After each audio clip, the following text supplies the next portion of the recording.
ഹിന്ദുവായി തുടരാൻ നിർബന്ധമായും ക്ഷേത്രത്തിൽ പോകുകയോ മതാചാരങ്ങൾ അനുഷ്ഠിക്കുകയോ വേണമെന്നില്ല. വീട്ടിൽ വിളക്ക് തെളിയിക്കൽ പോലുള്ള വ്യക്തിപരമായ വിശ്വാസ ആചരണങ്ങൾ പോലും മതവിശ്വാസത്തിന്റെ പ്രകടനമായി കണക്കാക്കാമെന്ന് ചീഫ് ജസ്റ്റിസ് സൂര്യകാന്ത് അധ്യക്ഷനായ 9-അംഗ ഭരണഘടനാ ബെഞ്ച് നിരീക്ഷിച്ചു. ശബരിമല യുവതീ പ്രവേശനവുമായി ബന്ധപ്പെട്ട കേസിലെ 15-ാം ദിവസത്തെ വാദം കേൾക്കുന്നതിനിടെയാണ് കോടതി ഹിന്ദുമതത്തെ ഒരു ജീവിത രീതിയായി വിശേഷിപ്പിച്ചത്. കേരളത്തിലെ ശ്രീനാരായണ മാനവധർമ്മ ട്രസ്റ്റിനു വേണ്ടി ഹാജരായ പ്രൊഫസർ ജി മോഹൻ ഗോപാൽ സാമൂഹിക നീതിക്കായുള്ള ആവശ്യങ്ങൾ മതസമുദായങ്ങൾക്കുള്ളിൽ നിന്ന് തന്നെ ഉയരുന്നുണ്ടെന്ന് കോടതിയിൽ ചൂണ്ടിക്കാട്ടി. ഇതിനോടാണ് ബെഞ്ചിലെ ജസ്റ്റിസ് BV നാഗരത്ന പ്രതികരിച്ചത്.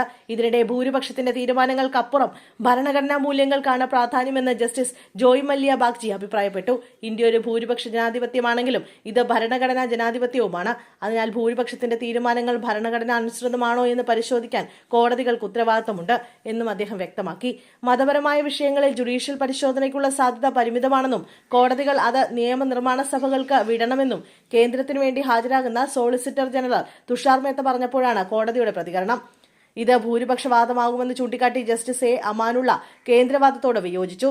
ജനാധിപത്യം എന്നാൽ ഭൂരിപക്ഷം എന്നാണ് അർത്ഥമെന്ന് SG പറഞ്ഞു. ഭൂരിപക്ഷ ന്യൂനപക്ഷ തത്വങ്ങൾക്ക് മതാചാര ചോദ്യങ്ങളുമായി ബന്ധം ഒന്നുമില്ലേ എന്ന് ചർച്ചയിൽ ഇടപെട്ട ചീഫ് ജസ്റ്റിസ് പറഞ്ഞു. ന്യൂനപക്ഷങ്ങൾക്ക് അവരുടെ മതവിശ്വാസവും ഭൂരിപക്ഷങ്ങൾക്ക് അവരുടെ വിശ്വാസവുമാകാം.